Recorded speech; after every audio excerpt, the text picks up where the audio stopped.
Baik, selamat siang peserta Able Deck ke-5.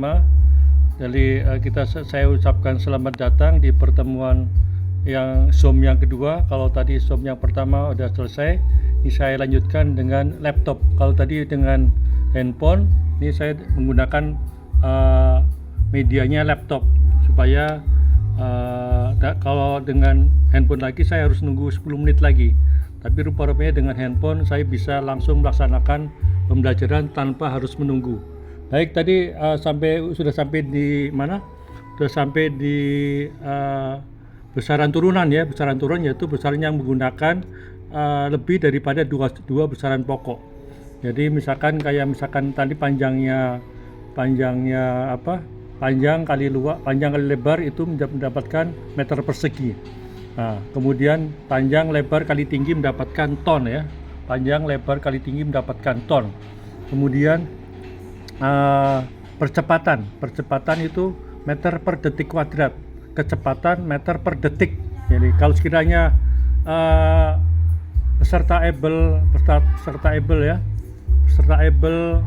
pernah nggak melihat data di GPS. Data di GPS kecepatan kapal misalkan tercantum di GPS, terutama takbut Melki misalkan tiga kecepatan situ 3 knot itu kecepatan dalam meter per detik berapa itu? Ada yang bisa ngitung nggak? Kalau misalkan kecepatan kapal 3 knot bisa diidentifikasi atau bisa dihitung secara manual sebenarnya kecepatan kapal itu berapa meter per menitnya gitu loh. Ini saya tekankan perlu karena apa? Perlunya kita konsentrasi, perlunya kita punya tanggung jawab pada waktu melaksanakan tugas ya. Tidak hanya sekedar duduk aja di meja di tempat kemudi terus tapi kita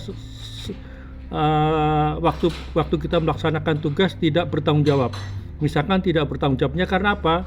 Melaksanakan tugas dengan tidak disiplin, nggak konsentrasi, dianggapnya pekerjaan itu main-main, padahal yang kita tarik adalah muatan ya. Muatan itu muatan mahal semua yang ditarik sama tongkang, muatan mahal semua. Jadi kalau sekiranya Pak Melki bawa takbut bawa tongkang, itu yang ditarik barang mahal semua, itu miliar tan, nilainya miliar, bukan barang murah itu ya. Ingat, jadi kita harus bertanggung jawab terutama pada waktu kita melaksanakan tugas jaga. Kalau kecepatan kita di GPS kelihatan ya, misalkan kecepatannya 3 knot ya atau 3 mil per jam, itu bisa dihitung ya. Atau 4 mil 4 knot atau 4 mil per jam. Itu bisa kita hitung. Kecepatan kapal sama tongkang itu dia akan lari sekitar berapa meter per menitnya. Jadi kalau anggaplah kalau satu mil itu kan 1852 ya. 1 mil 1852 meter ya. Kalau 1852 meter dibagi 60 jadi berapa? Sekitar 30 ya. 30 meter per menit ya. 30 meter per menit. Nah, saya bagi 60 saja per menit ya. Jadi kalau sekiranya kecepatan misalkan sampai 4 knot, berarti 4 kali 30 menit, sekitar 120 meter per menit. Jadi kalau misalkan kita lagi bawa kemudi, terus kita tidak konsentrasi dengan haluan yang kita kemudikan, tentunya kapal akan drift ya. Kapal akan drift. Ini yang sangat berbahaya. Dalam hitungan menit saja udah bergeser, kira-kira udah lari sekitar 120 meter dalam hitungan menit. 4 menit itu udah bergeser kira-kira dalam hitungan menit. Setiap 1 menit akan merubah posisi kapal sampai sekitar 120 menit kalau kecepatan kapalnya 4 knot ya, 4 mil ya per jam ya. Itu bisa kita hitung dan kita bisa kita amati secara langsung. Jadi nggak main-main nih. Kerja ini kita kerja mahal gitu, kerja mahal. Dan kita nggak bisa dianggap enteng kerja di atas kapal karena semua berhubungan dengan tanggung jawab dan resiko ya.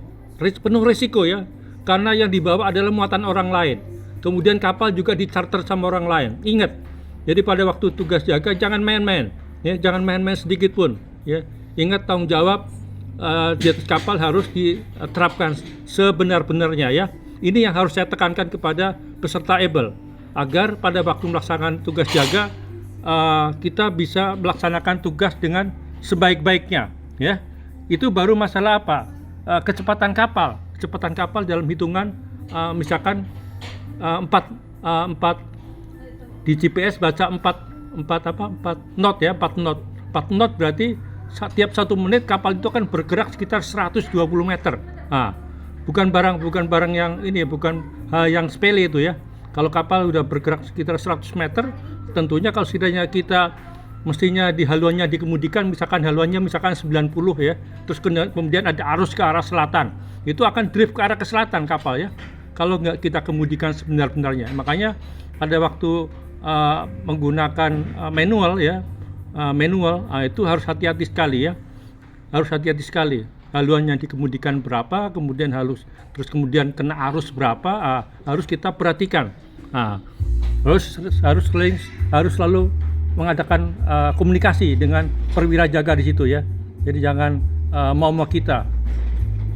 Seperti itu ya. Jadi tanggung jawab harus dilaksanakan dengan sebaik-baiknya, mengingat risiko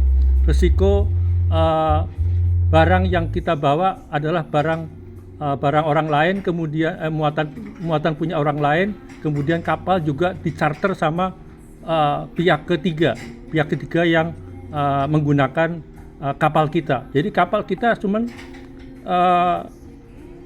harus kita usahakan sedemikian rupa sehingga kapal selamat sampai tujuan sesuai dengan sasaran yang ada. Kira-kira begitu. Ada pertanyaan sampai di sini? Ada pertanyaan sampai di sini?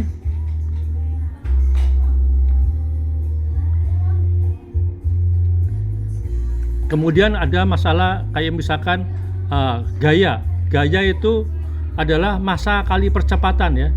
Gaya adalah masa percepatan. Gaya timbulnya dari mana? Ini benda ya. Ini benda tadinya diam ya. Benda tadinya diam, stasioner, tidak bergerak.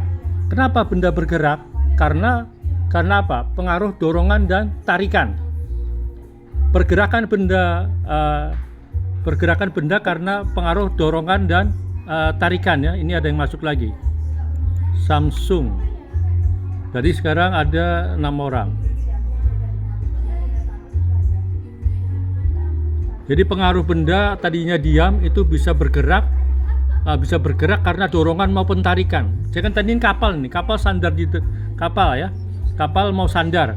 Tentunya pada waktu dia mendapatkan dorongan dari ataupun tarikan dari kapal tunda, dia akan bergerak. Tadinya dia nggak bergerak, stop, karena udah kita lihat saja kalau kapal mau sandar kan selalu dengan kecepatan yang minimum, asal dia masih bisa dilakukan penyandaran dengan baik. Tentunya masih diperhatikan aspek-aspek keselamatan. Itu dengan dorongan maupun tarikan takbut, dia akan menjadi kapal itu bergerak. Tentunya hal ini dipengaruhi oleh gaya ya. Gaya itu satuannya Newton, kilogram sentimeter per detik. Jadi gaya itu bisa ditambahkan dan bisa dikurangi tergantung daripada faktor gaya yang ada. Misalkan kapal itu bergerak ke arah timur, kemudian ada faktor arus yang bergerak ke arah selatan. Itu bisa dihitung resultante gayanya.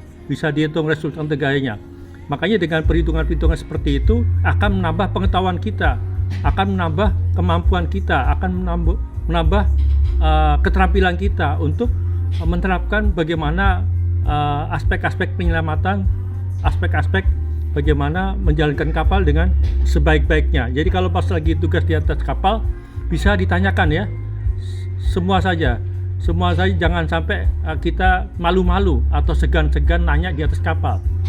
Sama perwiranya, nggak usah takut, nggak usah malu, harus kita tanya, karena kita anggaplah di kapal itu sebagai kita walaupun bekerja sambil belajar ya, Jadi belajar itu di mana-mana harus kita terapkan. Semangat untuk belajar, jangan sampai kita apa-apa nggak tahu. Tingkatkan pengetahuan, tingkatkan semangat untuk meningkatkan pengetahuan Anda ya. Kira-kira begitu ya. Semangat ya. Sampai sini ada pertanyaan? Sampai sini ada pertanyaan nggak?